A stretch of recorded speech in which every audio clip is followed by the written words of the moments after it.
It's Wednesday, it's 11:15 and we're live in Westminster. Today I'm announcing the biggest strengthening of our national defence for a generation. The UK defence industry on a war footing. Rishi Sunak announces a big increase in defence spending. 5 die in the Channel. The government hopes its Rwanda scheme will stop the boats. We'll hear from a former Home Secretary who thinks ID cards are the answer. We have a bill, it's gone through its stages in the House of Commons, and that bill does a number of things to help people in the private rented sector, including ending no-fault evictions. That was February. Is the Housing Secretary about to break that promise? Also today, the government's dementia advisor resigns after tens of thousands of people who care for relatives are forced to hand back benefit payments. It made me sick to my stomach. That's a huge amount to have to pay back, especially when you are looking after somebody who's disabled. Joining us today, Conservative MP Miriam Cates, Labour peer David Blunkett, journalist and author Grace Blakely, and the editor-in-chief of Unheard, Freddie Sayers. This is Politics Live.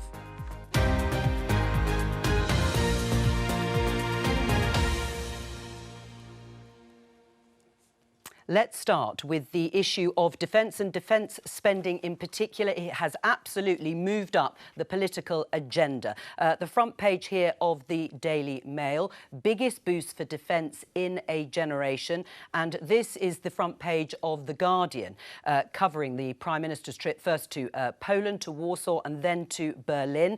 Prime Minister to raise defence spending and put arms industry on what he called a war footing. And there's the image of Rishi Sunak, the Prime Minister, on the plane, surrounded by lobby journalists following him to Berlin, where he's meeting and has met the German Chancellor Olaf Scholz. My question to sort of open the programme, starting with you, Miriam, is do you feel safer or more fearful today than yesterday? I think increasing defence spending definitely makes the UK safer in the long term. Obviously, it takes a while to ramp up that spending in terms of what we're actually going to procure and how we're going to spend it. But I think it's absolutely the right decision to increase spending on UK defence. Do you feel safer or more fearful? Because, David, people listening to the sort of language around these increases and announcements in defence spending and the dangerous world we're living in, what impact do you think it'll have? Well, I feel exactly the same today as I did yesterday, but I do know, and maybe not all the viewers do, that Boris Johnson announced this 2 years ago, and that the war footing is about backfilling on all the armaments that we're quite rightly sending to Ukraine. So you have to actually get the industry to produce the goods. My main concern on defence is not the commitment to 2030 and 2.5% of GDP, although it depends what GDP is like at the time, which makes a big difference, but actually what kind of war armaments we're talking about, because we're going to be in an entirely different world. We've seen that with the drones, haven't we? Producing things that were relevant for the Second World War is absolutely useless. Yeah, and it does take time, it seems, to procure the right sort of defence ammunition and artillery and equipment. I mean, David is right, Grace. This was something that was announced, this ambition to get to 2.5% of national income being spent on defence. It has been just under 2.3%. But with all this focus on defence, do we now feel safer or more fearful? Look, it would have been better to spend that money from a national security perspective on things like investing in decarbonisation. And this is not just something coming from a kind of lefty-lovey snowflake. This is a point that has been made by the Ministry of Defence, by generals in the US, that climate breakdown is one of the single biggest threats to our security as individual nations and as a world. That's not even mentioning the fact that Putin is literally being funded from revenues from fossil fuels, not to mention other countries that we treat as allies, like Saudi Arabia, which is an incredibly autocratic regime. And which, is sold weapons and is funded through oil revenue. So if we want to move to a safer world, one that is free of autocratic dictators funded by fossil fuels, and one in which we're prepared for what will inevitably be a massive change in refugee flows and all those sorts of things because of climate breakdown. If our adversaries are funded through fossil fuels, how does it make us safer to abandon them?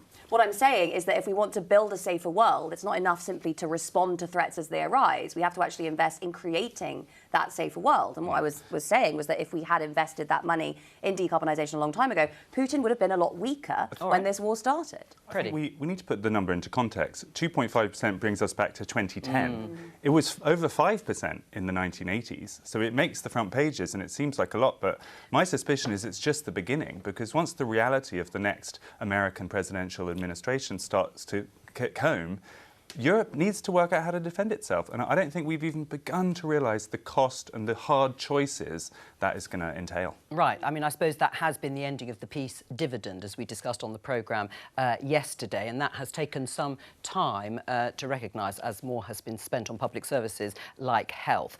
Let's talk about the small boats, the Rwanda bill, because it was finally passed. But yesterday, in the wake of that bill passing through both Houses of Parliament, 5 people, including a 7-year-old girl, died yesterday while trying to cross the English Channel on a small boat. They were trying to get to the UK on this boat, which was carrying over 100 migrants or people seeking asylum. Here is a clip from a report that was done by my colleague, the correspondent Andrew Harding, on last night's News at 10. Let's take a look. We are running with the police as they try to intercept a group of, it looks like 60 or 70 migrants. And now things turn violent. Fireworks thrown at the police. Several young men pulling out crude weapons. They're trying to protect the migrants as they head towards the sea to stop the police from stopping them. And it works. A few stragglers are left behind, but the boat is allowed to move out towards open water. Look at the child on someone's shoulders on the right. Could the French police have done more to stop this? Miriam, could they have done more, looking at those pictures? Well, it's difficult to know whether they could have done more just looking at that, but I think it just illustrates what a deeply evil trade this people smuggling is, and the fact that those people have paid thousands of euros to criminals across Europe who are trying to smuggle them across to the UK. I mean, it's a shocking trade. It's dangerous, it's wrong, it's exploitative. That's why the government is trying everything to stop it. Yeah, we've also paid, as a country, or the government's paid £481 million to the French for the police to stop what we saw there happening. Has that been money well spent? Well, as I understand it, there have been improvements, although, as we've seen, it's completely not foolproof, and that's why I think realistically a deterrent is the only option. You've got to drastically reduce the number of people trying to make that journey, not just try to prevent those from setting off on the shore. But look, the whole thing is dreadful. It's shocking. It's obviously a huge tragedy that those people have died, including a child. But I think it just shows how important it is that we've got to stop this trafficking. It's complicated. You can't make a conclusive sort of decision from that piece or those pictures, David, but I think a lot of viewers will think they could have intervened a bit more, the police. They could have stopped that boat getting into the water. Well, I gather there were 12 police officers on the spot. I think the biggest problem that we've got with this is the boats reaching the coast. So part of that 500 million that you've talked about might actually go into licensing boats, so that actually there could be intervention by the police and security services in France much earlier, so that if you couldn't own a boat, if you couldn't actually sell a boat and you couldn't actually transport a boat without a license, they'd be able to intervene. They can't until they launch them from the beach. It's a ridiculous situation, and I'm sure we could reach that kind of agreement. Would be a lot better than punishing the people who are trying to get across the channel. What did you make of it when you saw those pictures yesterday? I think if you watch those pictures, it looks very obvious that the French police could have done more. And every time something like that happens and the mainstream parties, both Tories and Labour, kind of gloss over it and talk in diplomatic speak, up pops Nigel Farage. There he was again this morning, putting a video on social media saying what an outrage it is and how we should force the French to actually stop this happening.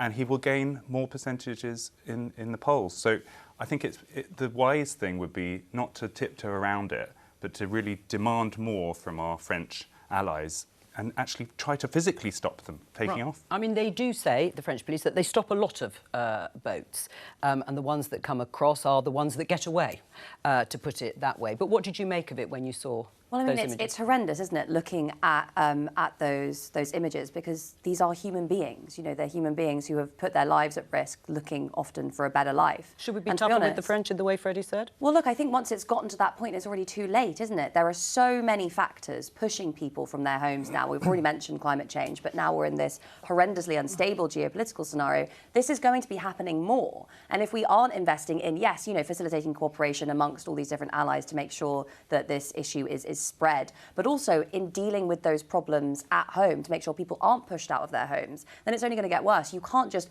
put up walls around your little island as the world kind of implodes. You need to try and fix those problems. Right. I mean, Miriam, obviously a supporter of the Rwanda bill, saying it's a deterrent, or it will be a deterrent if flights actually happen. There are other ideas, though. The Daily Telegraph has this headline: reinstate ID cards to tackle small boats crisis. David Blunkett, our guest here, urges Keir Starmer. Why do you think that will tackle the small boats crisis, David? Because we would avoid what everybody understands as modern slavery.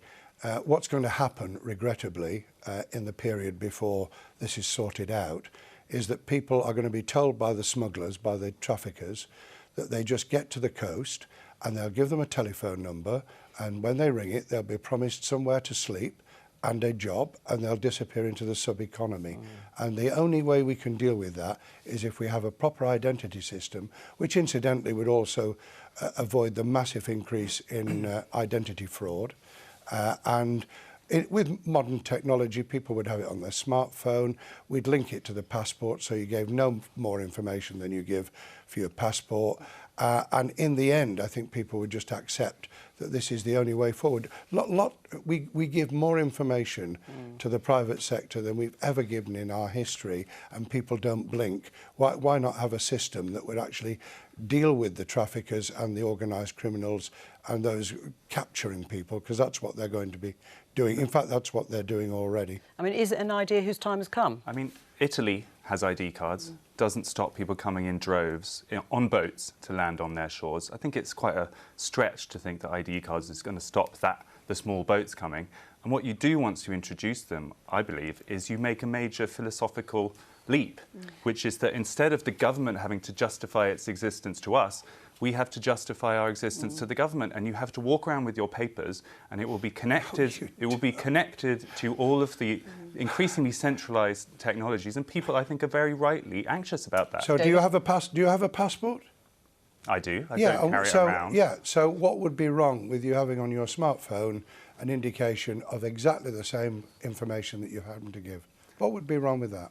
I think the problem is that there's always, with these kind of neutral-sounding technocratic policy solution, unintended consequences. And it reminds me of, I wrote about this in my book, the case of Michael Braithwaite, one of the victims of the Windrush scandals, who was a special needs teacher. He was, you know, very, very good at his job in a difficult area. And one day he was brought into an office and said, you need to present a biometric ID to show that you have the right to work in the UK. And he said, I don't have that. Exactly. And there was back and forth between him and the Home Office saying, do you need this? Don't you need this? Is that an argument for ID cards or against them? Well, what it is that it shows that these technologies can be used by the state to achieve other policy ends in a very political way. He would have had a biometric ID. But what if he hadn't? You know, what if this is something that he never got around to getting? There's lots of people who don't have passports because they're expensive, because they don't know how to apply. Simply give everyone a passport. Over 80% of adults have a passport and then it already. becomes used as a disciplining tool to allow the state to get control over people's lives. I think that is a very reasonable argument. And when people say, when people ridicule those who fear state overreach, I get very worried, because we know from what happened in COVID, not just here but around the world, that actually there is a temptation for the states to overreach whenever that facility is there. And I think the difference between us giving away our data to the likes of Amazon and Google, which I'm equally nervous about, and David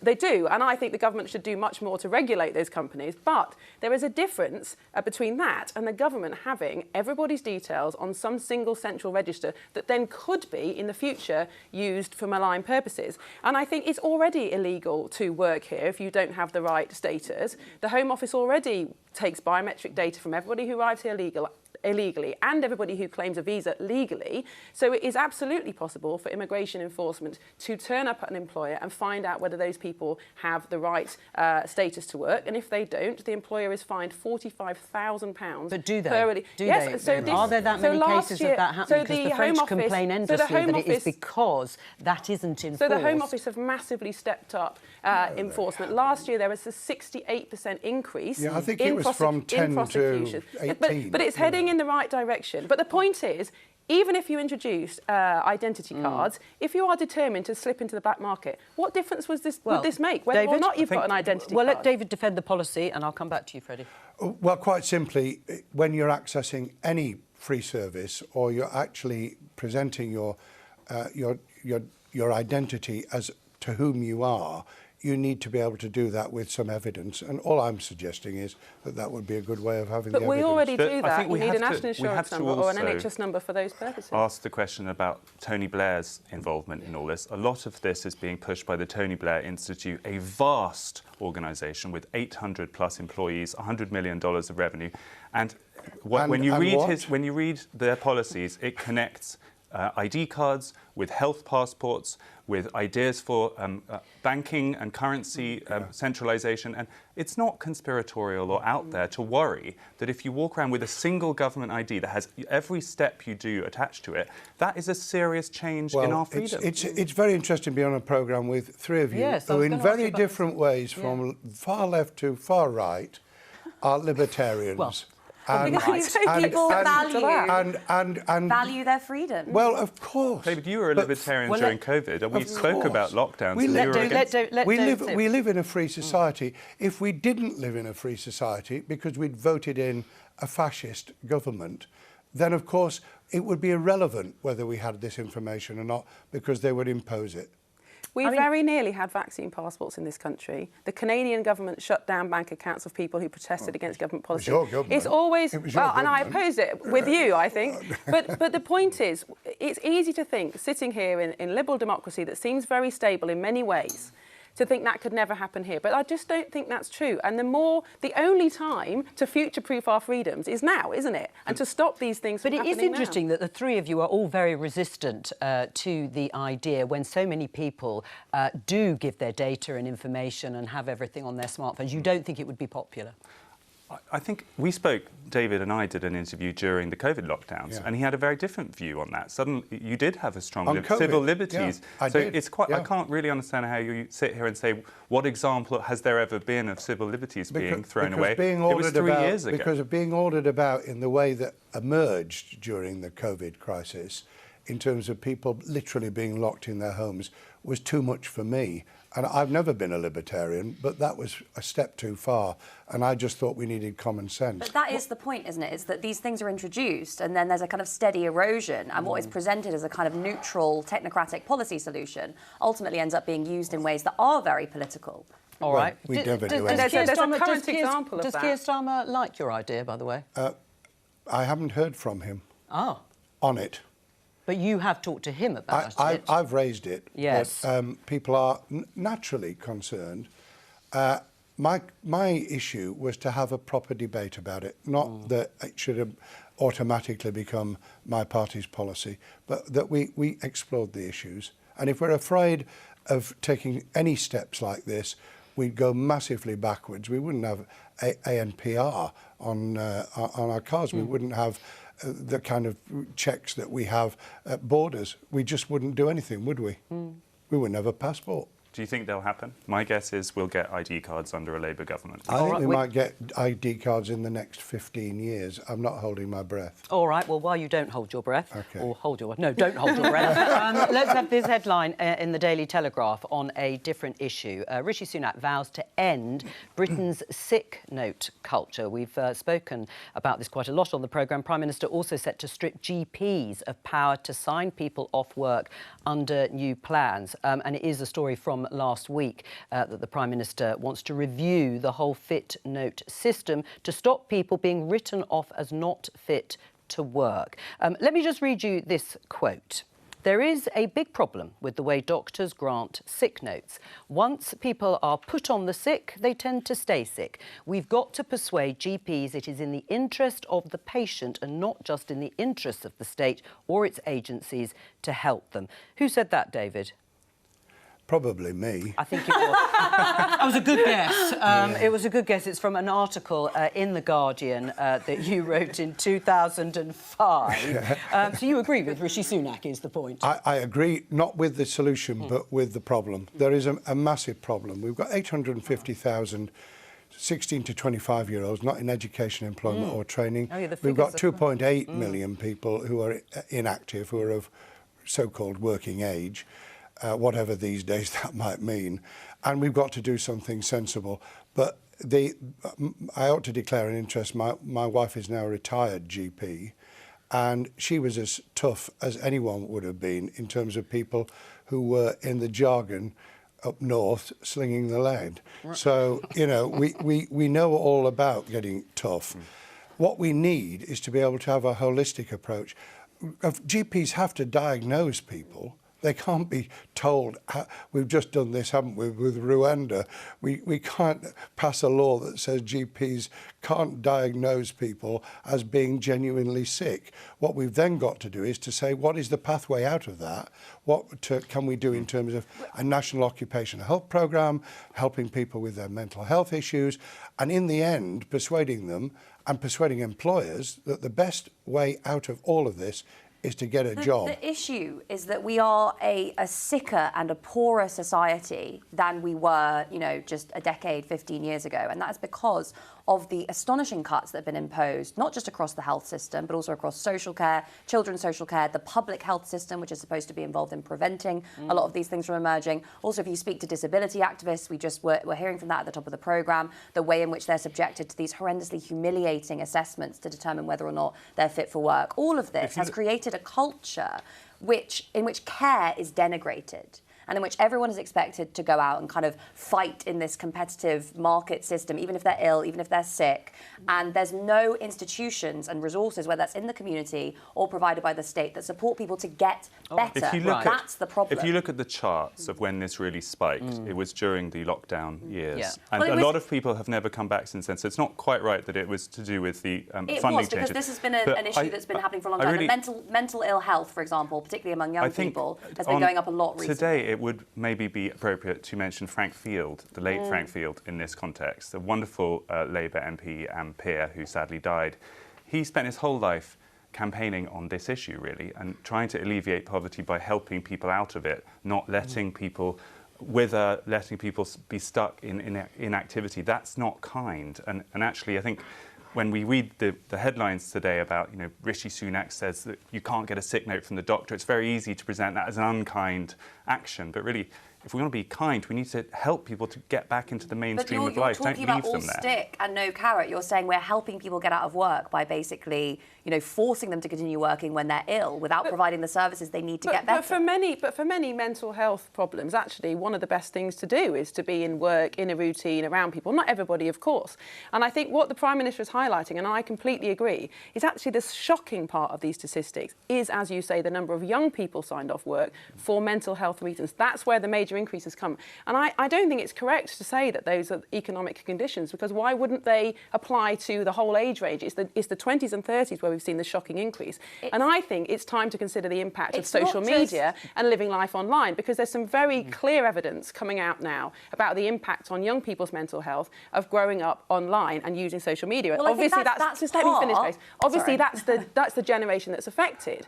And the work of the US psychologist Jonathan Haidt really digs into this and looks at how we've overprotected children and young people in the real world and underprotected them online. And it's actually not a compassionate thing to say to a young person, do you know what? Languish on benefits, stay on social media, of course in not, the dark, actually get back to work, let's help you to do that. We need to provide care, right? Well, and how do we think about providing care? The media? Reason people's mental health is so bad, and the reason that it comes through a lot in social media, is because of this really individualistic society that we have, right? Whereas this mean, not true. exacerbates It that. does exacerbate that. But if we think about how we rebuild society, you know, this was a conservative agenda, the big society. How do we actually create care in the community? How do we create institutions for young people in the community? Places that make people feel less alone. Because at the moment there is this sense that you're on your own.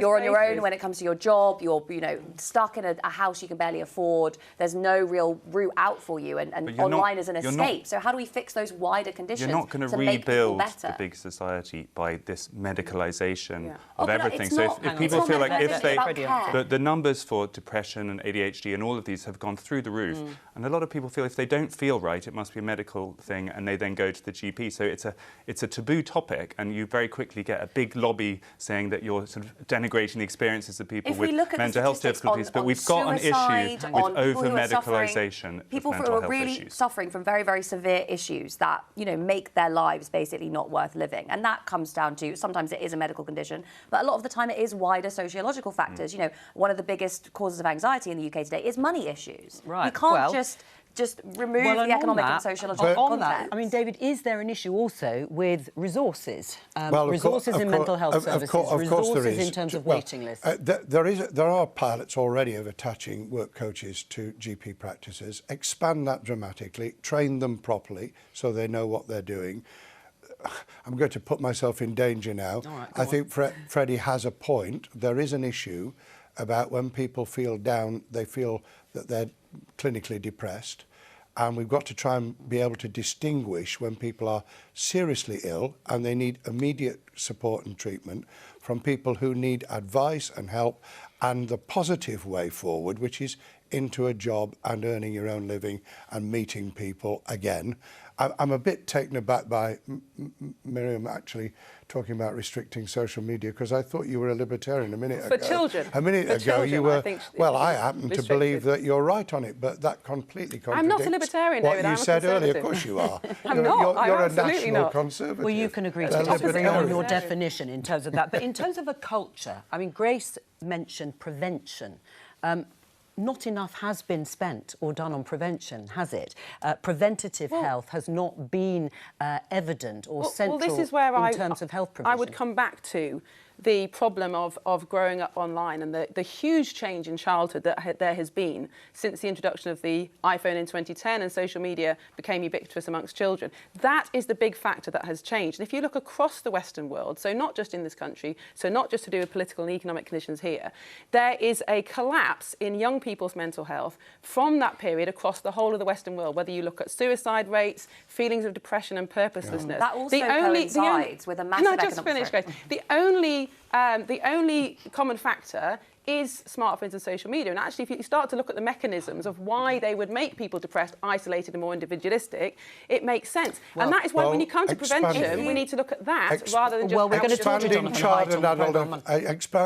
expanding dramatically child and adolescent mental health services, including placement in schools, is a way forward. Right, and obviously a lot of schools are... in the first place. Well, a lot of schools are considering, if they haven't done so already, keeping phones away from schools or certainly out of the classroom from the moment they arrive until the moment little evidence that some of these mental health interventions work. That's not to say that some of them don't, but surely what we should be focusing on, how do we stop so many of our young people getting sick in the first place? You can't just chalk up like all people's mental health problems, young people's mental health problems, just to using phones. So would you ban phones? Of course, no, I wouldn't ban phones again because, you know, I think it's vital for freedoms. I think schools, there's a legitimate, you know, contention to be made there. But there's a wider issue here, which you say all these problems started in 2010. I didn't. What I else said happened the then? trajectory This was changed. the aftermath of a massive economic crisis, which has impacted my generation massively. People went into the jobs market, there were no jobs, but you were still told you're on your own, you have to compete in this market society. There's no public services for you, there's no housing for you. In the same way that this wasn't true for previous generations. I mean, it is a different economic agenda, isn't it, from when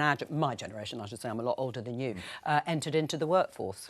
I mean, it almost connects to the very first thing we started talking about with defence. The fact is, you talk about across the Western world, the same thing is true across Europe and across North America, which is that there isn't the money, there isn't the confidence that there was just 20 years ago. And so when we start almost talking about a kind of spiritual crisis, I do think we're edging up against that, where a lot of the sense of confidence as a culture seems to be ebbing away across these countries, and that is obviously a much thornier problem. Well, let me then show you this on childcare. The Independent expansion of funded childcare could jeopardise quality of provision, warns the watchdog. It's the National Audit Office. They're casting doubt on the ability of the government to actually meet the childcare commitments that it's made and were outlined in the budget earlier this year.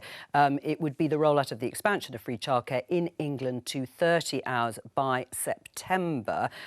Can the government deliver this childcare policy, Miriam?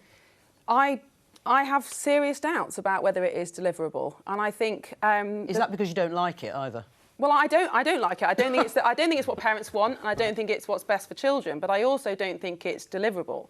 And one of the reasons for that is that a lot of nurseries are already closing because the money that is being given them to them at the moment is not enough. And by the time the government scheme is fully rolled out, if it is, the government will actually be responsible for buying 80% of childcare places in England, and yet the price will be fixed. And you don't need to be an economist to work out that probably a lot of players will leave the market at that point if they can't afford to provide. But I think the problem is that for 3 and 4-year-olds, there's good evidence that childcare, that group childcare can help a child socially, cognitively. It's good preparation for school. And there's very high take-up rates of that traditional 15 hours offer we've seen. But the evidence for under 3s, particularly under 2s, is very, very different in terms of the potential benefits, or in fact otherwise, of group care. And actually, parents don't want it. The vast majority of mums of under 4s actually want to spend more time with their child. Do you know that? How do you know that? Because the polling frequently says that if you look at CSJ, Civitas, is there not a contradiction here between getting people back into work and then saying mothers should have no choice other than to have to raise their children full-time? I think we should have. Is it choice?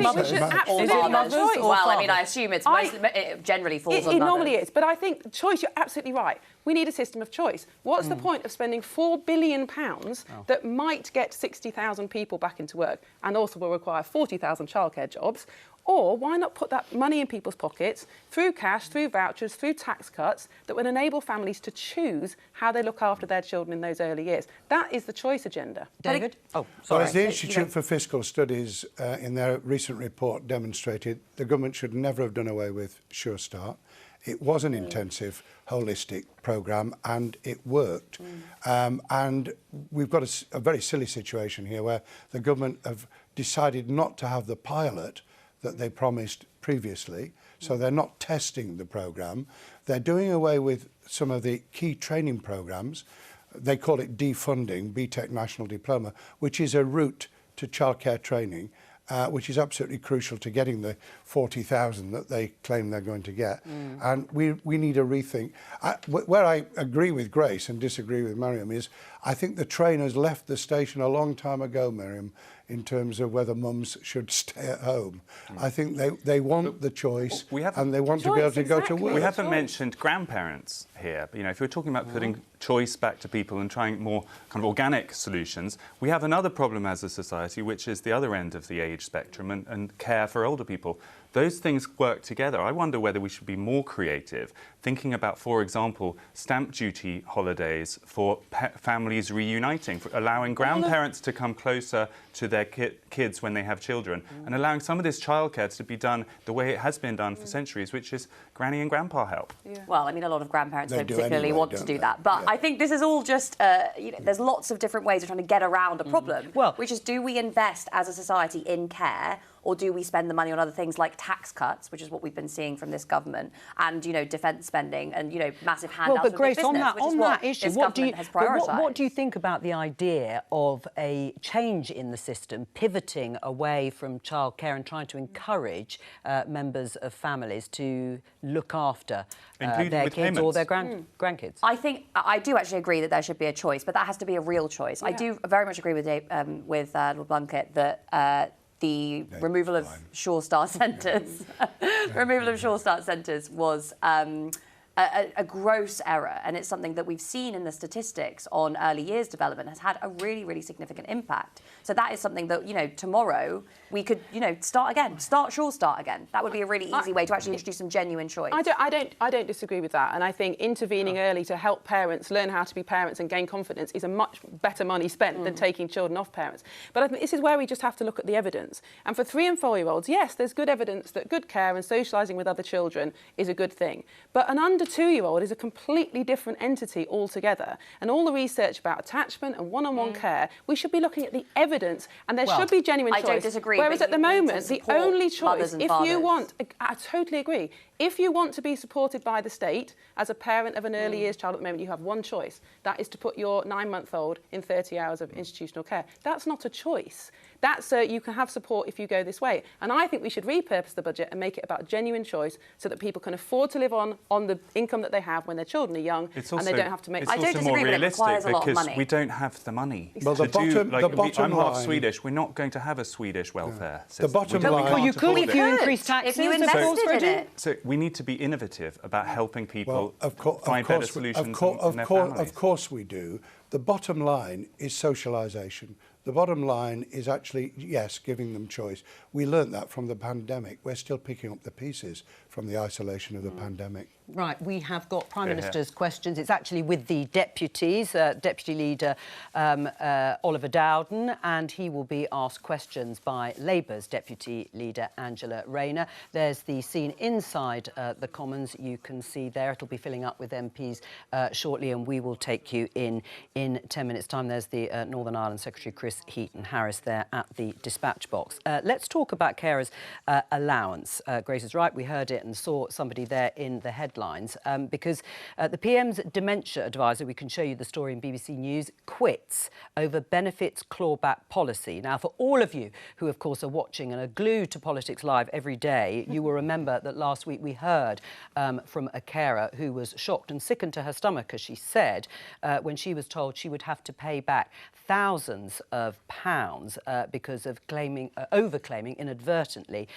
benefits. Now, Johnny Timpson, who was the UK's inaugural disability ambassador, said clawing back benefit overpayments was devastating for families.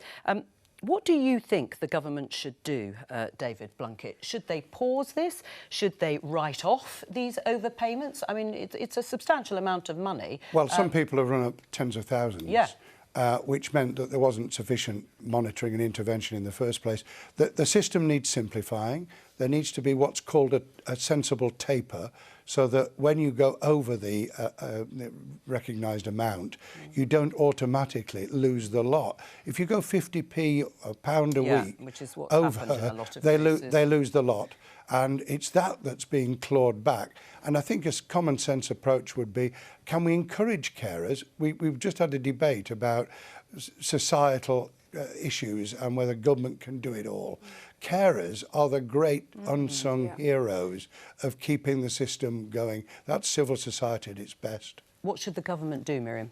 Well, I'm not massively familiar with this, and I think what David has said is very sensible. And certainly, I've had similar cases in my constituency of people who've had all their child benefit clawed back immediately that they go over the earning threshold. And similarly, sometimes it feels very much like the system is not particularly compassionate, and I think that needs to be looked at. But David's right, you know, all this focus on people who are economically inactive, but so many of them are actually caring for the old and the young, doing an absolutely important job for society. And I think we need to recognise them as such. Right. I mean, at the moment, there have been calls from Ian Duncan-Smith for at least a pause while this is investigated. But you're right, because the carers allowance is worth £81.90 per week. People can earn up to £151 per week and still get it. After that, if they earn £1 over this limit, as you were saying, David, or 50p, they lose 100% of that benefit. And that doesn't seem sensible at all. But I think, going back to our previous conversation, if we as a society are willing to pay people to be carers of those in their old age, why are we not also willing to pay people to be carers of their own young children, their own relatives, in their early years? All right, let's talk about Frank Field, because you mentioned him, former Labour MP and crossbencher. David Blunkett, he's died. He was a sort of maverick, an independent thinker, wasn't he? Yeah, he was great. We need more. We need more Frank Yeah. Fields. They're the grit in the oyster. I loved Frank, and I think he did a terrific job, both for his constituency and raising issues, often cutting-edge issues, which were controversial. And I could have my disagreements with Frank, like other people, but everybody across the political spectrum and beyond respected him and understood where he came from and his dedication, and we'll miss him greatly. Miriam, I don't know if you knew him or had met him at all. I had the pleasure of meeting him once, very soon after I was elected, and I got involved with some work Andrea Ledson was doing on the early years, actually, and he was there, and I remember just, well, being a bit starstruck, to be honest, because he is a bit of a political hero. David, what are your sort of other recollections of him? Because mine are very much of him as a welfare campaigner. He was a welfare campaigner. He believed in teaching people to fish rather than giving them the fish. He had some projects in his own constituency. One of them was about early years and how you could get in at that point and make a difference to lives. He also campaigned and persuaded Gordon Brown, who didn't need much persuading, that we should have the system that deals with unclaimed assets, where there's literally hundreds of millions of pounds locked in the financial institutions where nobody knows who put them there. There's no record of any relatives or anything, and that's being drawn down on, and he should be remembered for that, because it's funding some incredible schemes, including with young people. I mean, am I right in remembering it was David Cameron that actually asked him to carry out a review of how money should be spent and how it would be best spent, in fact, in terms of putting it into early years, which is what he said, but it was shelved, I think. He did, and he had the same problem as Tony Blair had in '97, because he made him a minister and he attended cabinet. But being frank, he really couldn't put up with the collective responsibility. And I shared his worry, because I had the same problem. And therefore Frank, because he was a lovable maverick, was able to raise issues that it's very difficult to do when you're caught up in the collective responsibility. I think his death just sort of reminds about the quality of today's Parliament. I'm sorry to have a bleak note there, but where are the Frank Fields in today's Parliament? Independent thinkers, unafraid to get praised by the opposition, picking up issues. It doesn't feel to an outsider like they're there in the same quantity. The selection process has been so centralised in both parties that you don't get independent-minded thinkers, because they're all basically hand-picked from the leader's office, effectively. And it's also worth bearing in mind, by the way, that when we're talking about Frank Field, we should also look at the country that he's left behind, and the fact that we have astonishingly high levels of child poverty. There was a report out the other day that showed that absolute poverty has been increasing, and I think the statistic was that it's now a quarter of children live in poverty in this country, which is absolutely astonishing, and it's an utter failure of more than a decade of austerity. Oh, well, Miriam. Well, I just want to pick up on Freddie's point, which I think is a very good one, about independent thinking amongst politicians. And I think the problem is that the incentive structure for MPs is basically toe the party line or you'll never be promoted. Now, that might seem a little bit self... But that was always the case, wasn't it? Potentially, although I think there's been a lot less tolerance to having policy disagreements in public than perhaps there used to be. And you look at what happens to somebody who doesn't toe the party line. Like what's happened to Rosie Duffield, for example, who actually has been proven right in recent weeks. But you know, the incentives to speak out and criticise or at least just challenge policy are not there. And of course MPs think, if I become a minister, I'll actually be able to change things. And maybe that's fair enough. Is that why you haven't been promoted? Is that because you'll have to ask you're somebody very else. outspoken? Maybe. Well, I was brought into the Labour front bench less than a year after I came into Parliament for one good reason: to shut me up. Is that right? Yeah. Rather have you inside the vault than outside. I think we can show you some pictures of Rishi Sunak, the Prime Minister, with Olaf Scholz, the German Chancellor. There's been some disquiet, I think, in Berlin, that it's taken a long time for Rishi Sunak to pay a visit. But, of course, it's all discussions about defence and collaborating on security. There they are together there.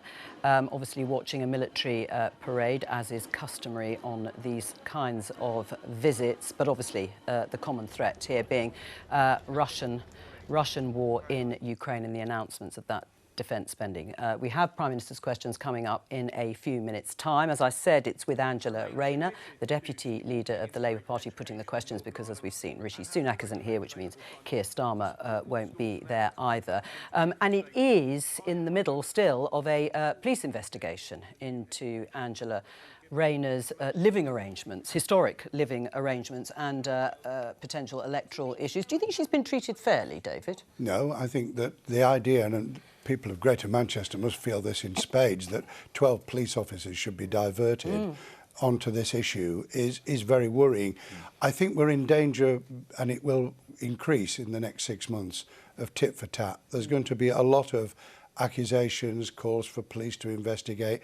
We've had a bellyful of it anyway over the last 3 or 4 years in politics. My underlying worry, apart from what it does to Angela, is what it does to politics. We are trashing our politics and democracy is fragile. Right, and on that basis then, do you think it was wrong of Labour to call for a police investigation, talking of tit for tat, into Mark Menzies, Well, he'd already quit. It was very clear what had happened. I'm not sure the police intervening will take us much further on that case. Right. Do you agree with Angela Rayner being unfairly treated and far too much police resource being diverted to this? I agree wholeheartedly with what David said. I think we should be careful what we careful what we wish for. Look at what's going on in the States. Of course, politicians shouldn't be above the law, but neither should we weaponise the police. And if we're not careful, the only people who will want to come into politics are those with enough money to pay good lawyers, or those who don't care what other people think about them, and that's the dangerous kind of situation. Well, there's a wider problem here, isn't it? Which is that the public have just been bombarded with successive news stories of basically corrupt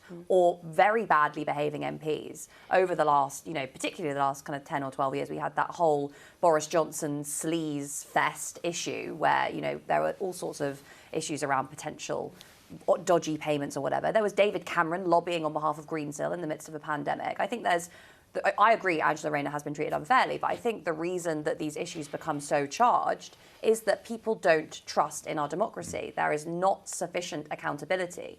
And that is something that requires. But let's just hope change. We're about to watch PMQs. Let's hope that the two deputies don't go at each other over these sleaze issues. There's going to be a huge temptation there. Spads will be encouraging them to land some blows. We've got much bigger fish to fry, dare I say it. We had this defence discussion. Maybe she could lead on that. I think we'll find out in 5 minutes if the front bench is going to have some more ambition than just going out this race to the bottom. Right. Well, we've agreed. This is amazing. Absolutely astonishing. It was all part of my design that by the time we reach Prime Minister's questions, even if it is questions to the deputies, that everybody would agree. But it does then beg the question about, as you said, Miriam, who wants to be in politics and the sorts of people that will be attracted to politics. Does that worry you? Very much so. And I think politics is a risky business. You're risking your reputation. Everything you do is public. I may or may not lose my job at some point this year. Everything I've ever said will be on record for the rest of my life. That is a big risk to take. And so you need people who are willing to take that risk. But at the same time, if you're constantly under the threat of being reported to the police by your opposition for eating a piece of cake, it doesn't encourage the people with the right kind of motives and groundedness to come into politics. And that is a huge worry. David? Well, the worry is that this is going to be a very dirty general election. It will do nothing for anyone. Agreed. Right. When do you think it's going to be? November. You think it'll be November? Yeah, I did think it was going to be October, but the rumours are that they might go through their conference. I mean, to cancel the conferences would be damaging to Labour rather than to Tories, because we'd raise a lot of money from our conference. What about exact 5-year anniversary, December the 12th?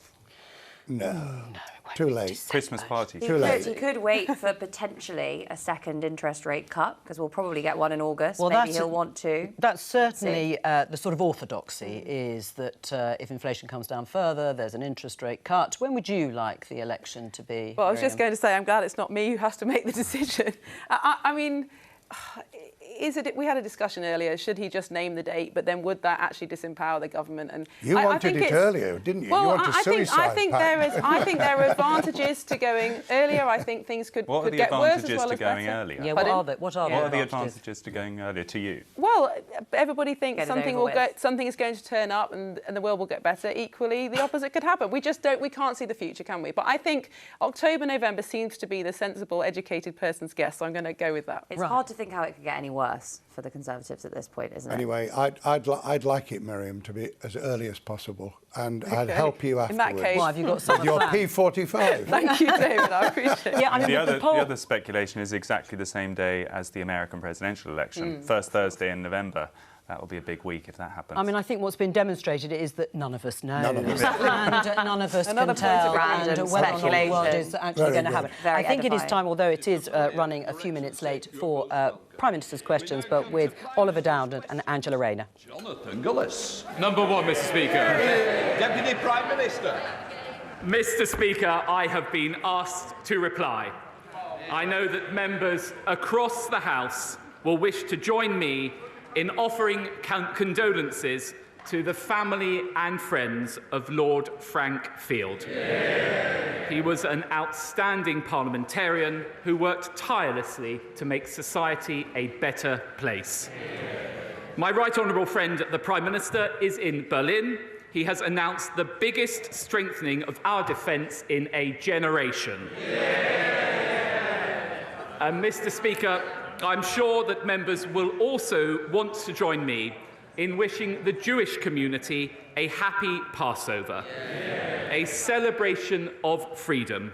But of course, we remember the empty chairs of those hostages still being held captive in Gaza and call for their immediate release. Mr. Speaker, this morning I had meetings with ministerial colleagues and others. In addition to my duties in this House, I shall have further such meetings later today. Jonathan Gullis. Mr. Speaker, I too would like to pass on my thoughts and prayers to Lord Field's family, friends and colleagues, and particularly the students and teachers at the Birches Head Academy in Stoke-on-Trent who are part of the Frank Field Education Trust.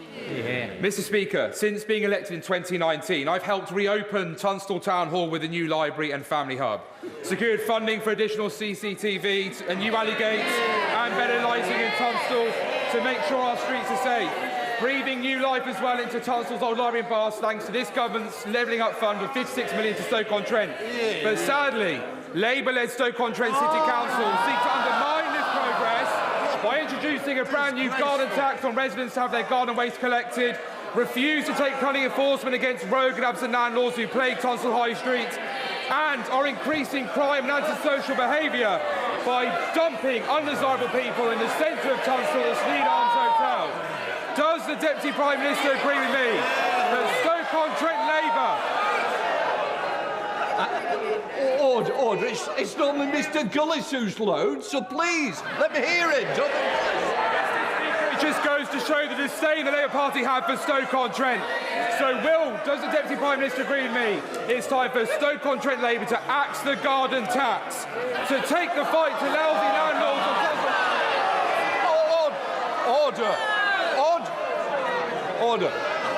Order. There is a question to be asked, and there is a time in which we ask it. I suggest he puts in for an adjournment debate. I'm sure you've got the answer. Well, Mr. Speaker, there's not much I can add to that. He has ever proved what an excellent campaigner he is for his constituents. And of course, he highlights the same problems with Labour councils across the country, raising taxes and letting services fall into disrepair. And of course, he's totally right to be holding rogue landlords to account. Right, we now come to the Deputy Leader of the Opposition.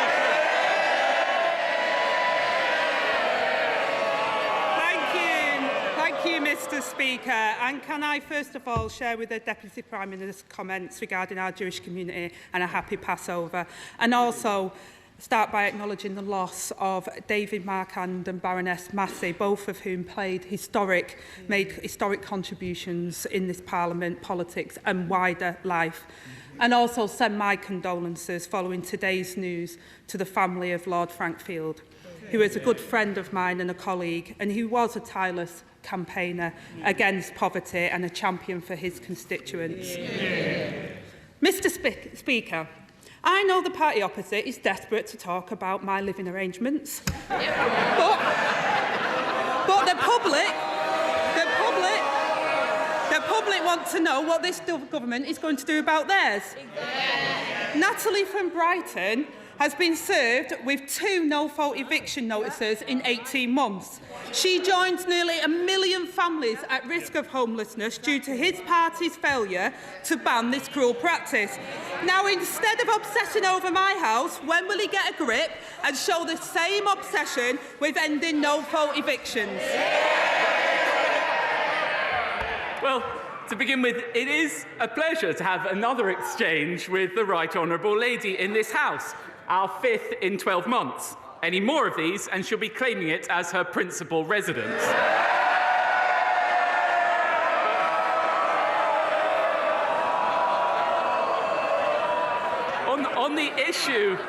On the issue of no-fault evictions, it may have escaped the Right Honourable Lady's attention, but we will be voting on exactly that matter later today. The Conservative government taking action. Mr. Speaker, he clearly thought he could spend all week obsessing over my living arrangements and didn't even bother to read up on his own government's bill this afternoon. The reality is he caved in to vested interests on his backbenchers and delayed justice for people like Natalie. Yes. This week, the Housing Minister said there is no solid date for banning no-fault evictions. The Housing Secretary now says it won't happen before an election. So if he can give us a date, can he name it now? I can name the date for the Right Honourable Lady. Today. It's today that this House will be voting on it, and I'm confident that in line with our manifesto, we will deliver on that commitment. Angela Rayner. Mr. Speaker, he clearly hasn't been looking up on his own government bills. But let me turn to another Tory housing failure. Leaseholds are a rip-off and a con. But the government's proposed ban on new leaseholds applies only to houses. The majority of leaseholds are in flats. What's the point on a ban on new leaseholds if it won't apply to flats? Again, the Right Honourable Lady is talking about legislation introduced by this government, which the party opposite totally failed to introduce in their entire time in office. And it's no surprise, because it's this government which has brought social housing waiting lists down by nearly 500,000 and delivered more affordable homes in the last year and the last 12 years than Labour delivered when they were in office. But of course, all of this can only be paid for by making sure that we have a strong economy. And I'll tell you, her policy to repeal every single Conservative trade union law in the first 100 days would open the door to French-style wildcat strikes, sweeping away the reforms that made this country great. And we all know, though, Mr. Speaker, the one reform that the Right Honourable Lady would not abolish from Margaret Thatcher, the right to buy your council house. Angela Rayner. Mr. Speaker, I was expecting a little bit better from him today. He seems to be a bit worn out. Maybe it's the 3 a.m. calls from the bad men that have been keeping him up at night. But he also, Mr. Speaker, he also talks about strikes and the unions. We've had more strikes under this government's watch than any time before. And once again, he hasn't read his own bill. Their ban on leasehold won't apply to the majority of people. It's like banning non-doms but exempting Tory prime ministers. And he speaks about affordable homes. Families are trapped in temporary accommodation and stuck on waiting lists. And in the West Midlands, his mayor has used his multi-million-pound housing budget to build just 46 social homes in 8 years. That's almost as many as the Chancellor's property portfolio. But the British people know that his party won't build the homes that this country needs. So when are they going to get a chance to vote for a government that will? Well, I'm surprised the Right Honourable Lady raises the West Midlands when Labour-controlled Birmingham have virtually bankrupted the council, are hiking up council tax by 21%, whilst in the meantime, and I'm sure this would please her, continuing to hand out £1.8 million to the trade unions. By contrast, Andy Street, our brilliant mayor of the wider West Midlands, has delivered £6.1 billion of investment to improve transport. So there you have it, the contrast between the Conservative Party and the Labour Party. The usual political opportunism from her, failing to ask about the issues that really matter. If you want more bin collections, more potholes filled, lower debt and lower council tax, vote Conservative, because whether it's Ben Houchin in the Tees Valley or whether it's Andy Street in the West Midlands, it's only the Conservative mayors who deliver more for less. Well, Mr Speaker, that's pretty revealing that he thinks that housing isn't an issue for the British people, because I think it really is. And people in glass houses shouldn't throw the stones, because in Birmingham and across the whole of this country, councils are facing black holes because of his government's austerity programme. And I would also warn the Deputy Prime Minister that Tory councils have also faced 114 notices, and Birmingham Council has had over £1 billion taken from their budget from some of the poorest people. More than 16,000 families face losing their homes after the party's mini-budget, Mr Speaker, and mortgage bills continue to soar. Meanwhile, the former Prime Minister parades around the world in a twisted victory lap promoting a new book, saying that the mini-budget was her proudest moment. So since she won't apologise to those families losing their home, will he? Well, what the Prime Minister has done since he has taken office with the Chancellor is to restore stability to our economy, inflation halved and more down to 3%. And as a result of that, in an increasingly dangerous world, the Prime Minister was able to announce his plan for the biggest strengthening of defence spending in a generation. But it should come as no surprise that the party opposite refused to say whether they back it or not, because this comes from the Right Honourable Lady who voted to scrap Trident and install in Downing Street someone who wanted to change the army into a Peace Corps. There you have it. Mr Speaker, defence, we all want to see 2.5%. The difference is that we haven't cut the army to its smallest size since Napoleon. And Mr Speaker, never mind some secretive deep state. Never mind some secretive deep state. It's the state of the Tory party that's the problem. They're in a deep state of sewerage. After 14 years, they failed renters, they failed leaseholders, and they failed mortgage holders. But, Mr Speaker, I read with interest that the Right Honourable Gentleman has been urging his neighbour in number 10 to call an election because he's worried they might get wiped out. Has he finally realised that when he stabbed Boris Johnson in the back to get his mate into number 10, he was ditching their biggest election winner for a pint-sized loser?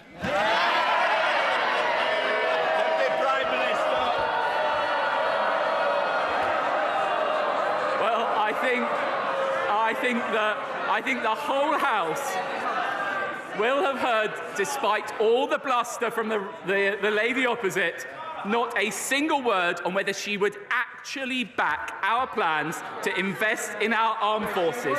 No plans in a dangerous world. And of course, as ever, the Deputy Leader is always looking to attack others' failures, but never the one to take responsibility for her own. She once said, "You shouldn't be waiting for the police to bang on your door. If you did it, then you shouldn't be doing your job." The Right Honourable Landlady should forget her tax advice and follow her own advice.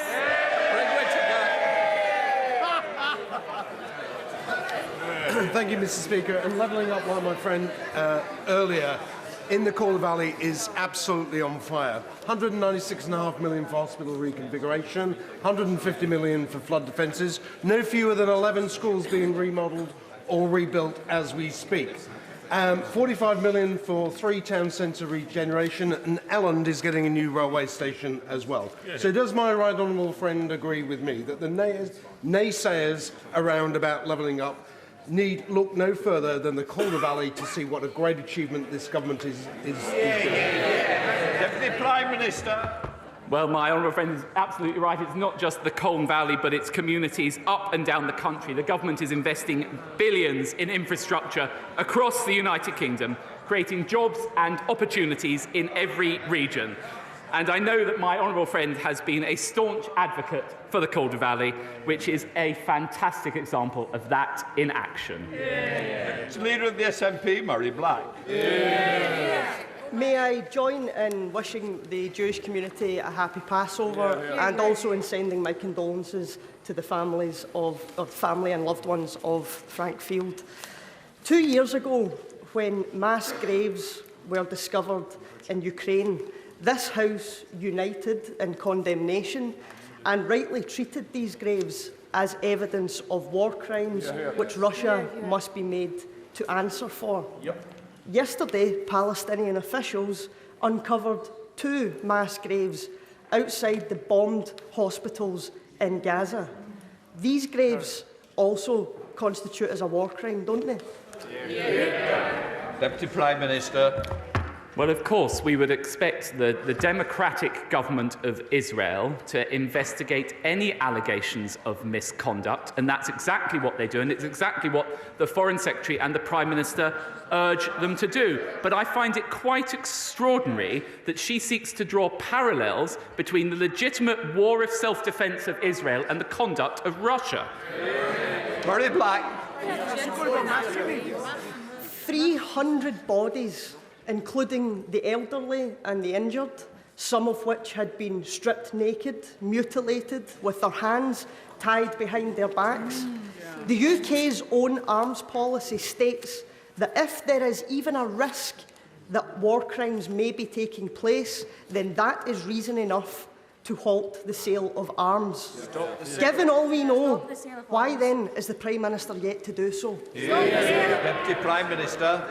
Well, we continue to urge the Israeli government to investigate any allegations of misconduct. The difference, though, is that we can trust the Israeli government, a democratically elected government, to properly investigate those things. And, of course, we keep the advice under review. The Foreign Secretary has recently made it clear that he has conducted a determination and has not changed his advice regarding export licences, and I think that is the correct decision. Colin McCartney. Speaker, the good people of Lincoln who all declare their taxes and pay tax on their profit when selling their second homes overwhelmingly want Lincoln Christmas Market to be brought back after the Labour-run City Council cruelly closed it last year. The Labour City Councils refused to do what the people of Lincoln want. What message will the Deputy Prime Minister send to the voters of Lincoln before next week's local elections? Deputy Prime Minister. I'm afraid that what the honourable gentleman has described is the Grinch in action. That Christmas market in the home of the Magna Carta was beloved by local residents. They have totally ignored the wishes of local residents and cancelled it, and they should reverse that decision. Is it Cooper? Thank you, Mr. Speaker. On behalf of the Liberal Democrats, may I also offer our condolences to the friends and family of the late Lord Frank Field and to wish a happy Passover to all those in the Jewish community. Mr. Speaker, unpaid carers have shared heartbreaking stories of how they have been hounded by the DWP and told to pay huge fines for minor infringements on carers' allowance earning rules, all because the government failed to do anything about a problem they have known about for years. Yesterday, Mr. Speaker, one of the Prime Minister's own dementia advisers resigned, saying that this government's treatment of those unpaid carers was beyond the pale. So will the Deputy Prime Minister apologise to all those unpaid carers who have been failed by his government and commit to a full review of the system? Deputy Prime Minister. Well, first of all, I pay tribute to all those unpaid carers. Indeed, I met some of them over the weekend. I know how hard they work and they keep our society functioning through their commitment to us. And that's why we've actually uprated the benefits by £81.90 a week and increased the carers allowance by almost £1,500 since 2010. Now, in respect of allegations of overpayment, of course, appropriate discretion should be shown, but if it is the case that there have been erroneous overpayments, it's right on behalf of the taxpayer to be able to recuperate those. But of course, we'll work with anyone who's struggling with those repayments to negotiate sustainable and affordable repayment plans. Virginia Crosby. Mr Speaker, my Ireland constituency of Unismorn is accessed via two bridges, the Menai Suspension Bridge and the Britannia Bridge. Holyhead is the second busiest port in the UK, but bridge repairs and the weather can result in long traffic queues. To make the most of our Anglesey Freeport and new nuclear at Wilver, a third crossing is vital. And last year, the Welsh Labour government scrapped plans for all new road projects, including our third bridge. On behalf of my Unismorn constituents, will the Deputy Prime Minister use his influence to ensure that North Wales is not ignored by Cardiff and we get that third bridge? Deputy Prime Minister. Well, I know and understand the frustration across Wales, and particularly in the Honourable Lady's constituency, with this state of affairs. The Welsh Government have not prioritised building new roads. They're damaging growth potential in places like Anglesey. They're spending over £100 million on new politicians. And we will work with the Right Honourable Lady to make sure we resolve this. Sarah Jones. Thank you, Mr Speaker. Mr Speaker, the Conservative candidate for London Mayor has promoted Islamophobic tropes online, Shame on her. endorsed the beliefs of Enoch Powell, and claimed the black community has a problem with crimes. In the week that we marked the 31st anniversary of the murder of Stephen Lawrence, does the Deputy Prime Minister really endorse these views? Deputy Prime Minister.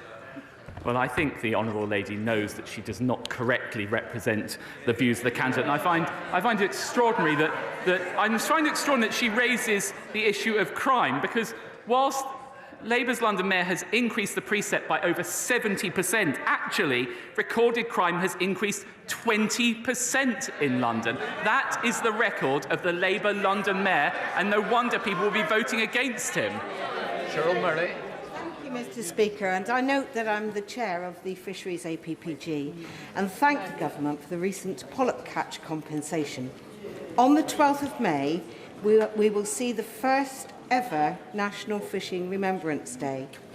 I'll be marking this occasion by laying a wreath at a service being held at Lieu Quayside by the memorial plaque, which has the name of my late husband and unfortunately others on it. Will the Deputy Prime Minister, and will he ask the Prime Minister to mark this occasion by remembering those who have died, bringing this important food source to our table? Deputy Prime Minister. Well, I know how important this is to the Honourable Lady, and I'm sure she will be remembering her late husband, Neil, on this day. It's important that we all recognise the sacrifices made by fishermen and women to bring food to our table, and I know that my colleague, Minister Spencer, will be visiting Grimsby on that day. At Weston. Mr Speaker, in today's Northern Echo, Borough Chairman Steve Gibson describes the Mayor of Tees Valley as having given away the future of the region's children. He was referring to the 40% of Tees works with a forecast worth of £500 million gifted by Lord Houchin in a deal to two local business mates. Mr Gibson, who helped establish the Local Development Corporation, describes it as unforgivable. Will the government finally admit Lord Houchin and the Conservatives have sold the Teesside taxpayers down the river? He talks about Teesside taxpayers. Actually, Ben Houchin has never imposed a mayoral precept in Tees Valley, full stop. And actually, at the same time, he's saved Teesside Airport and secured a new free port for Teesside. No wonder people will be voting for him again. So Ian Duncan-Smith. Mr. Speaker, can I ask my right honourable friend if he has seen the video that is doing the rounds of the theft in the shop in my constituency, Station Road, Boots the Chemist. In a space of 8 minutes, 2 threatening individuals robbed thousands of pounds out of that shop. And they're not alone. This is happening again and again and again. In fact, one of my team went out and photographed them leaving, brazenly, not caring and even spitting at the police. Will you now please say to the Home Secretary, through to the police, this is not a petty crime. This is a threat of violence and massive robbery. This should be a priority for the police. What we just talk about always is more police. Surely what we should be asking to be is more effective policing and get them off the streets. Deputy Prime Minister. Well, I think my right honourable friend is absolutely right to highlight this, and often it's the allegedly lower-level crimes are the ones that cause the biggest impact on communities. And I know that my right honourable friend, the Home Secretary, has been very clear on that point, and I will make it to him again. Is also why we're rolling out a range of crime prevention measures through the Safer Streets Fund, improving CCTV and street lighting, and we introduced the Police Crime and Sentencing Courts Act, again to give greater powers to the police to deliver tougher sentences for more serious offenders. Jeff Smith. Thank you, Mr. Speaker. Earlier on in the session, the Deputy Prime Minister said that when the Prime Minister and Chancellor took office, they restored stability to the UK economy. Who does he think caused the instability? Deputy Prime Minister. I remember. They might want to forget it, but I remember the day the day the Conservatives came into office in 2010, and what was the note left on the desk of the Chief Secretary? There is no money left. That is the challenge that we have addressed through the Prime Minister and Chancellor successively.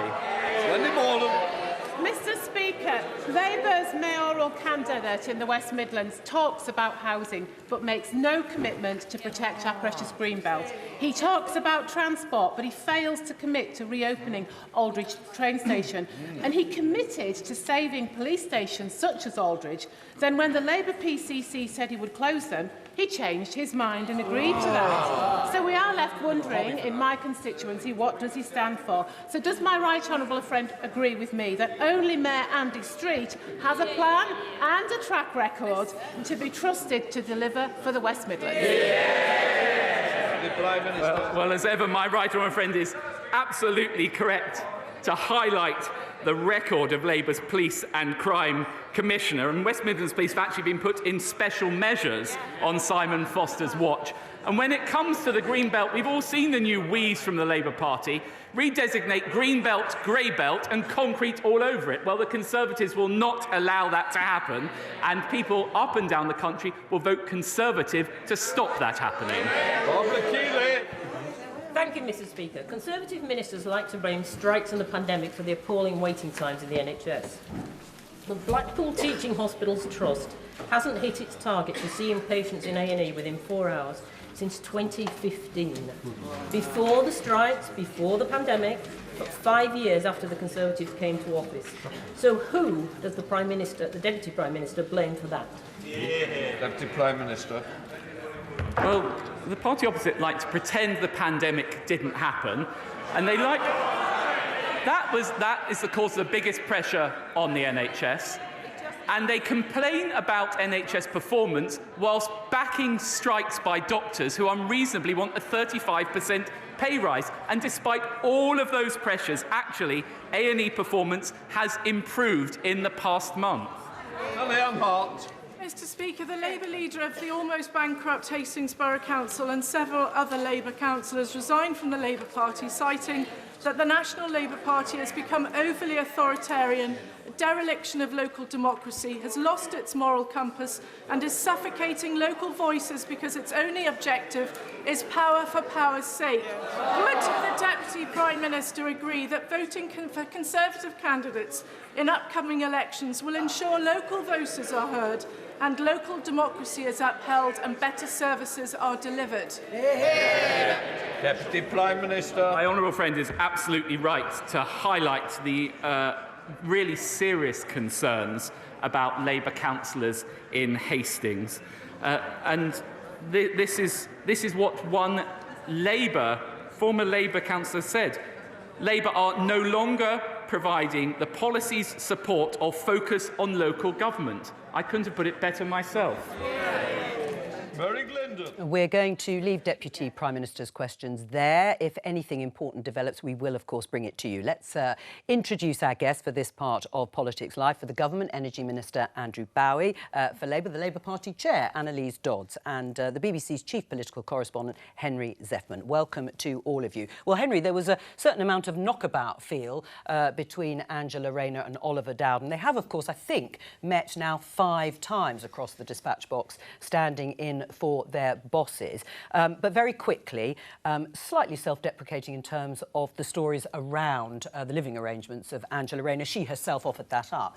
But then talked about the Renters Reform Bill, which we are expecting, of course, in Parliament shortly. And this idea of no-fault evictions, is it going to be in this bill? Well, there are always pretty spiky exchanges between Angela Rayner and Oliver Dowden, and I don't think it would have come as a surprise to anyone that they were especially spiky today, given the situation that Angela Rayner is in. In terms of the substance of their exchange, it's actually pretty meaty, and I think worth reflecting, as we have done before, that housing is suddenly rocketing up the political agenda in a way that at this stage of the last Parliament, and perhaps for a decade, if not more before, it really wasn't. Both parties suddenly sort of quite gripped with the question of the living situation, especially of young people, though the definition of young for these purposes is not necessarily what everyone would say. So renters reform is one of a couple of really important pieces of legislation that was touched upon there. The House of Commons is going to debate this bill later. Michael Gove would say, yes, it absolutely fulfils his commitment to abolish no-fault evictions. What Angela Rayner was suggesting is a couple of things. Firstly, that there's a fear that even still it could be watered down by Conservative MPs. A lot of Conservative MPs are quite anxious about it. They would say on principle grounds. They say the government shouldn't be interfering in what are contracts between landlord and tenant. But also, there is already this slightly strange caveat that it won't be introduced, this ban on no-fault evictions, until there's been an assessment of how that would work through the courts. And that's where a lot of the political meat of this debate is. Well, before I come to our politicians on the panel, let's just remind our viewers of what the Housing Community Secretary Michael Gove told my colleague Laura Kunsberg in February. We have a bill, it's gone through its stages in the House of Commons, and that bill does a number of things to help people in the private rented sector, including ending no-fault evictions. Why does that matter, some might ask? Well, it is the case that there are a small minority of unscrupulous landlords who use the threat of eviction either to jack up rents or to silence people who are complaining about the quality of their homes. It's important that we deal with that abuse because the vast majority of landlords do a great job and you need a healthy private rented sector. Will no-fault evictions be banned? Yes, that is the purpose, or one of the purposes of the bill that we're debating and voting on later today. It's a manifesto commitment, and this government is absolutely committed to delivering on that for the reasons that Michael set out very clearly to Laura Kunsberg earlier this year. Well, absolutely, except Angela Rayner questioned Oliver Dowden on the veracity of that, because the government has amended this bill so that any ban on no-fault evictions would only come into force, as Henry was saying, once an assessment of the county court possession system can be made, effectively putting the ban on hold for the foreseeable future. So in other words, it won't happen in the way that Michael Gove and you and Oliver Dowden have set out. No, that's not the case at all. Well, that isn't the case, that this assessment is going to happen. We're bringing forward this legislation to deal with unscrupulous landlords, to end no-fault evictions. It's a manifesto commitment of this government, and we are going to deliver it. And the timing of its implementation is all down to whether or not Labour peers in the House of Lords actually let it get on the statute book and we actually begin taking action against those landlords that are skewing what is overall a very healthy private rented sector in the United Kingdom. But this is to deal with those people who are not acting properly, and we're committed to delivering on it. Yeah, I'm afraid the government's backed down on doing what it promised, just as it's backed down also on banning new leasehold with that huge loophole around flats for leasehold, which are now going to still be allowed in the future. The reality is we're not going to be seeing these arrangements being banned in the foreseeable future. And what does that mean in practice? There's a family that I know where they were served one of these no-fault eviction notices. They had been model tenants. Their kids were at a local school. The place where they were staying was next to the work of both of the parents. They were served one of these notices. They've had to go into temporary accommodation. It's a very, very long way away from the kids' school. It's a very long way away from where the parents work. This is having a terrible impact on people and putting effectively new impediments in the way to banning Section 21 evictions. It's what the government's done because of internal pressure, Andrew, I'm afraid, and it's not good enough. No, what we are doing is making sure that this bill is watertight and making sure that the action taken is appropriate and legal. And that is why we have inserted the stipulations that we have. But we are absolutely committed to ending no-fault evictions for the reasons that Michael Gove set out very clearly just there. We will deliver on this, and hopefully the Labour Party will vote with us this afternoon and make sure it moves on to the House of Lords and we can get it on the statute book. Why have you put additional impediments in the way, and why also have you backed down? As I said before, we've strengthened the bill on leaseholders. So strengthening it is actually holding up the period before those measures are put in place. That's not many people's assessment of strengthening, I'm afraid. But we need to make sure we get this right. And we need to make sure that those people who are acting properly are not punished unduly. And we need to make sure that the entire thing is watertight. Andrew, that is what we are doing. He didn't mention that back in February. He just said there will be an end to no-fault evictions. When will Section 21 notices be stopped? We want to get this on the statute book as soon as possible so we can move on to the next stage of the assessment. In terms of issuing Section 21 notices? We have a manifesto commitment and we're absolutely committed to delivering on that before the general election, and that's what we're seeking to do. And hopefully the Labour Party will help us in that effort by voting to ban no-fault evictions this afternoon. But we don't need an assessment to know that this is wrong, to know that if people have been model tenants, like the family I just talked about, that they can be evicted through no fault of their own and end up homeless.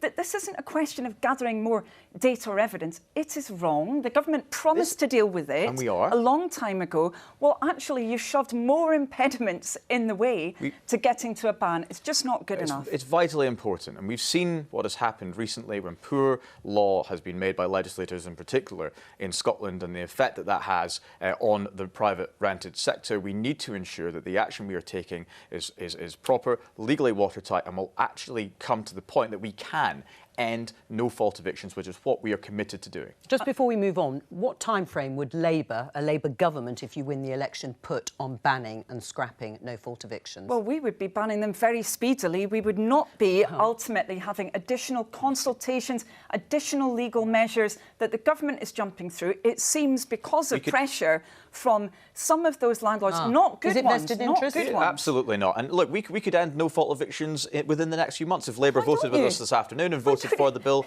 in the House of Lords. It is the Labour Party that is voting against this bill. It is quite ridiculous, Annalise. We find ourselves in a place where the Labour Party is voting not to stop no-fault evictions this afternoon, and I'm sure we'll be doing so in the House of Lords. Can you explain something to me? I thought the Conservatives had a majority in the House of Commons.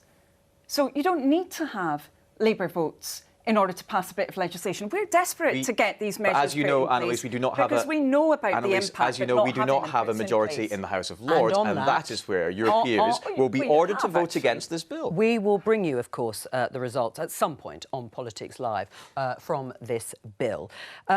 We reported yesterday, and we talked about it again today already, but I think I want to talk to our guests about it again. This is the death of 5 migrants in the Channel just off the French coast, including a 7-year-old girl. The scene was witnessed by a BBC crew. Let's take a look. We are running with the police as they try to intercept a group of, it looks like 60 or 70 migrants. And now things turn violent. Fireworks thrown at the police. Several young men pulling out crude weapons. They're trying to protect the migrants as they head towards the sea to stop the police from stopping them. And it works. A few stragglers are left behind, but the boat is allowed to move out towards open water. Look at the child on someone's shoulders on the right. Could the French police have done more to stop this? Andrew, could they have done more? Look, we have a very good and strong relationship with the French government, and we're working closely to stop scenes like that occurring. This is the reason that we passed the Rwanda bill at the beginning of the week. We need to stop this vicious and pernicious trade in human life that is costing human lives in the Channel right now. Everybody acknowledges that. We believe that imposing our Rwanda scheme, making it clear that you will not stay in the United Kingdom if you come here illegally, will help in that effort. But also we need to see more action being taken on the beaches, and I'm very glad that the strong relationship we have with the French government will allow the French police to act accordingly. But part of what the government has done in terms of deterrent or trying to stop, as you say, the people smugglers is paying the French a lot of money. Yes. Nearly £500 million. Would you say that that's been money well spent when you watch that footage of what the police did or didn't do? Look, obviously, individual cases, and that's just one example of many. The French police have been acting to assist both the French and the UK governments in achieving our aim of stopping the boats crossing the Channel. And the government keeps under review all of the activities on that side of the Channel and how best we can support the French government in their efforts. But if this is alongside all the other efforts that we are taking to ensure that this trade is ceased, and we no longer see men, women and children put at risk by these people who are making money out of the trade in human life. And that is why what we did this week was so important. Annalise, what was your reaction to that footage? Because if you win the election, you'll scrap the Rwanda scheme, as you have promised. So you'll be relying even more on French authorities and police to stop those boats taking or setting sail. So this is an incredibly serious situation, and I think particularly given what we know about the people who died, this is really a moment when we need to have serious solutions.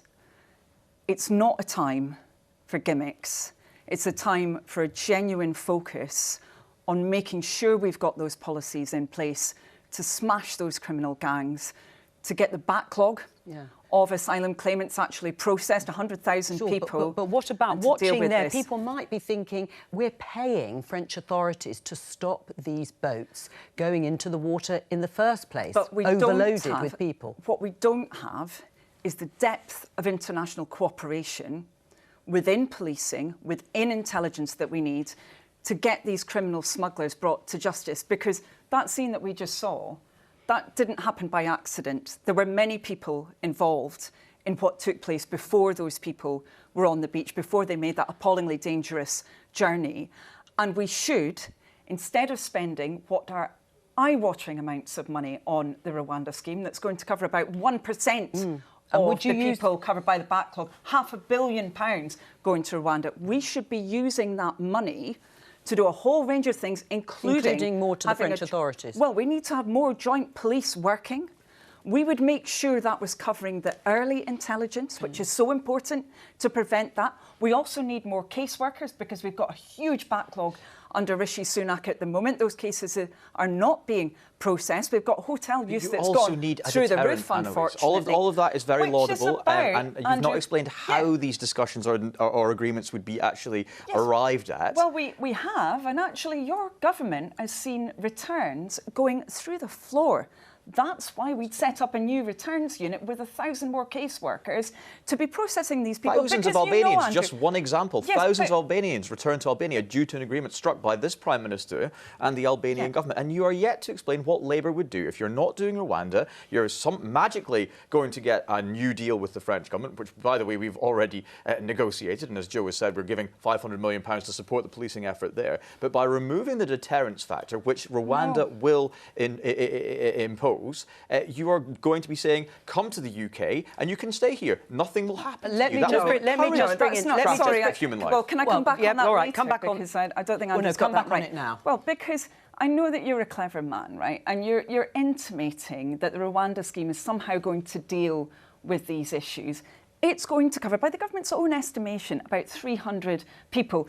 What we need is a system where people who shouldn't be staying here are returned. You don't have that because you're not processing those claims. Labour would, and we set out those plans. I don't understand why the government isn't moving forward on this. Well, let me just bring in Henry, because, of course, this happened, this tragedy, in the wake of the Rwanda bill, the piece of legislation to deport some asylum seekers who arrive on our shores here to Rwanda.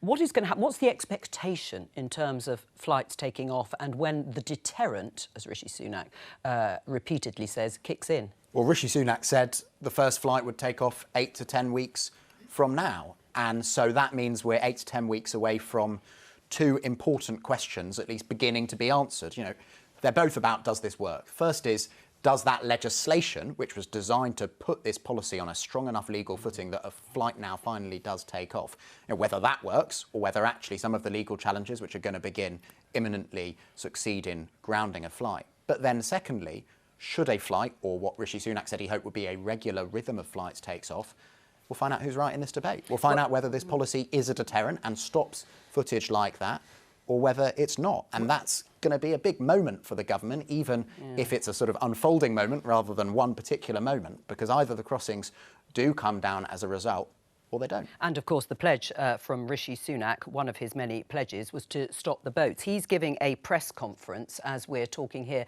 on the programme, with Olaf Scholz, whom you can see there, the German Chancellor. And you mentioned housing, moving up the agenda. Well, defence and spending more on defence and talking about collective security now seems to be a massive issue. Huge. And it's fascinating watching Rishi Sunak in Poland yesterday, meeting both Donald Tusk, the Polish Prime Minister, and also Jens Stoltenberg, the Secretary-General of NATO, then meeting Olaf Scholz, his German counterpart today, talking mostly about defence again. You know, no Prime Minister chooses to become a war Prime Minister. And Rishi Sunak, I think, his background, the fact that he was Chancellor before, means that most people would have thought he would principally be an economy Prime Minister. But circumstances are circumstances, and it is unavoidably the case that he, as Prime Minister, and this would be true of Keir Starmer if he became Prime Minister as well, is preoccupied by a war on the European continent this week, at other times by a war in the Middle East. And the bleak global picture is affecting domestic politics, because the announcement in Poland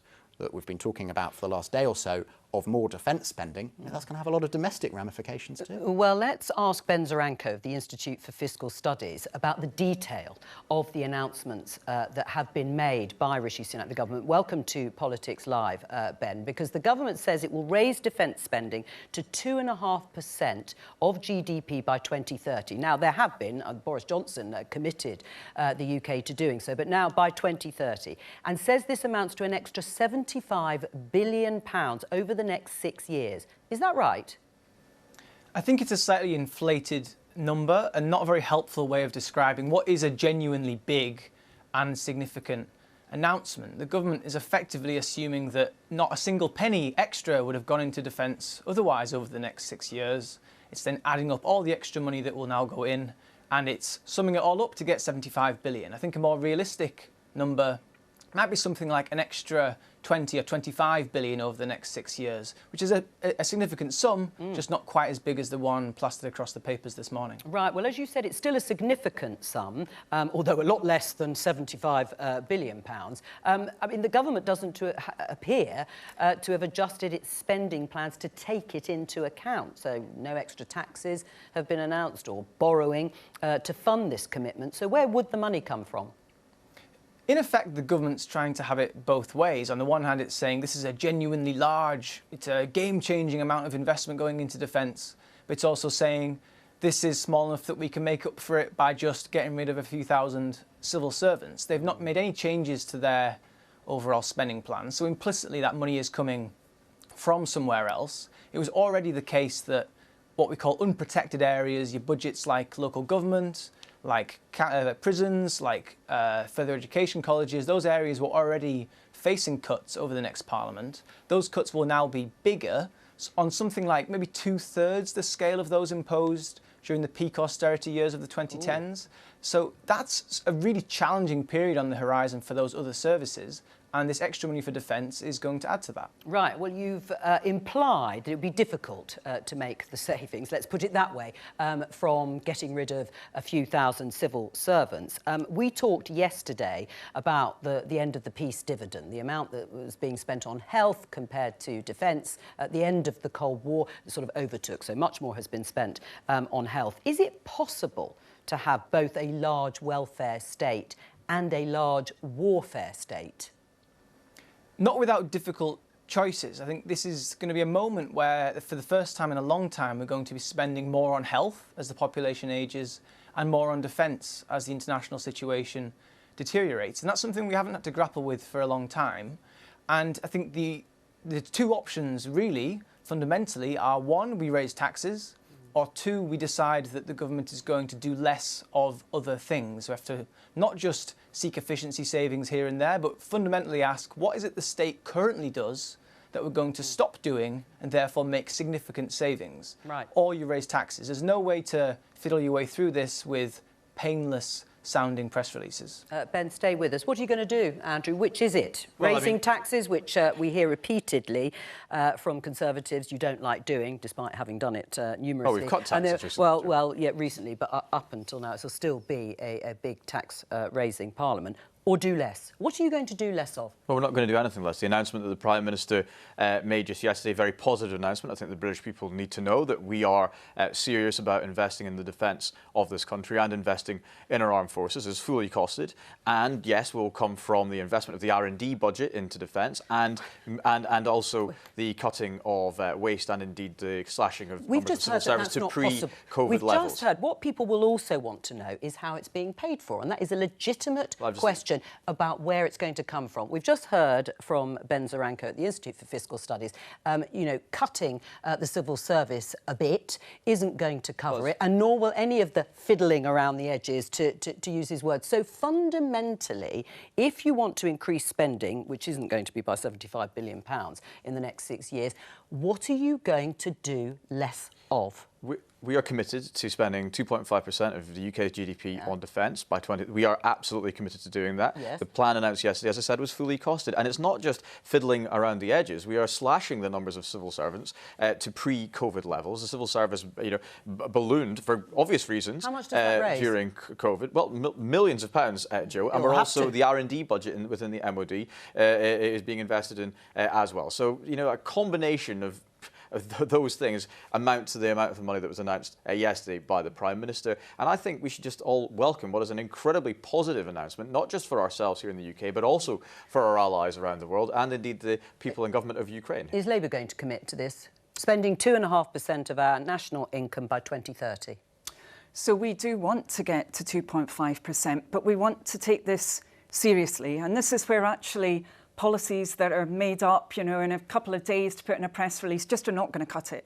We've said for many months that we need to have, if Labour is given that privilege of entering government, a strategic defence spending review. We need that to be a thorough review.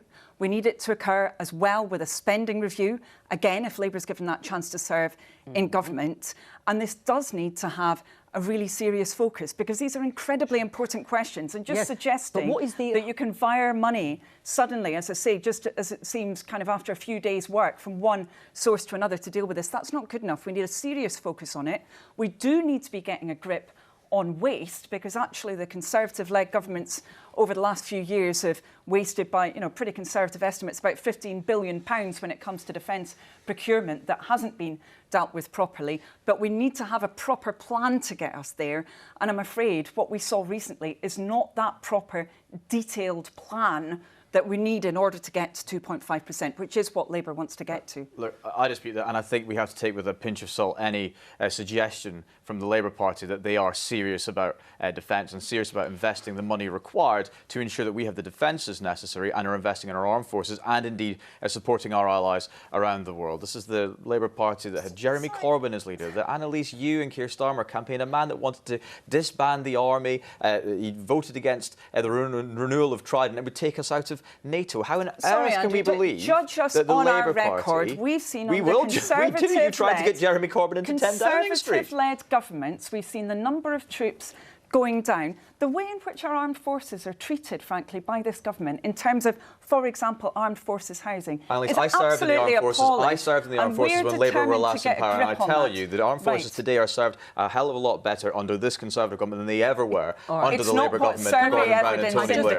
Ben, I want to bring up a new spending commitment from Labour, which has come out today, because the party is promising an extra 13,000 police and community support officers on the streets to tackle antisocial behaviour and crime.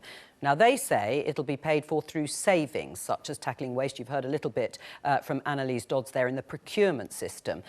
What do you make of that? I think it's always good to tackle waste, and we should always be seeking to have more efficient public services. I think it also falls into this same bucket of both major parties announcing new shiny policies and then promising to pay for it through efficiency savings. Now, maybe they'll materialise, maybe they won't, but I think there's a danger of this being seen as wishful thinking and a refusal to reckon with the actual trade-offs that will await whoever wins the election when they come to a spending review and all of these promises meet the reality. 13,000 more officers, how much will that cost? So that would cost about 370 million. That's about half of what the Independent Police Foundation have estimated could be released through the kind of savings that it's really important we make. And, I would agree, if there wasn't evidence that efficiencies could be produced, then this would be problematic. But just one really clear example of this, right? If you're in Leicestershire, then a police baton, a basic baton, would cost the force £20. You could even cross the street into Northamptonshire, it costs £120. Now, to say there aren't savings there to be released, I'm afraid is just not right. Very quickly, let's hear from Rishi Sunak from that press conference, being asked precisely these questions about how he will fund the defence spending commitment that he's made. The plan that I announced yesterday is fully funded, and it's funded rightly with a reduction in civil service headcount back to 2019 levels. Since then, we've seen a very significant rise that isn't sustainable or needed. The Chancellor has conducted a detailed exercise. He announced this at the end of last year. That exercise is completed, and that's what gives us the confidence that we can release the savings needed to fund our defence plan, combined with an uplift in R&D spending, which we had already budgeted for, is already included in our plans. But you're right, we are making a choice to prioritise defence with both of those decisions, and I believe that's the right thing to do. It is interesting how times have changed, isn't it? As you said, this was a former Chancellor, now Prime Minister, talking about spending much more on defence. Yeah, and he talked about priorities there as well. We're heading towards an election whenever it comes. A lot of Conservative MPs want Rishi Sunak to go into that election promising tax cuts. How does that match up with this? Oh, we'll be talking about it endlessly until the election. Ben Zaranko, thank you very much, and thank you to my other guests for joining me today. It's all we have time for, but I'll be back tomorrow with more Politics Live. Bye-bye.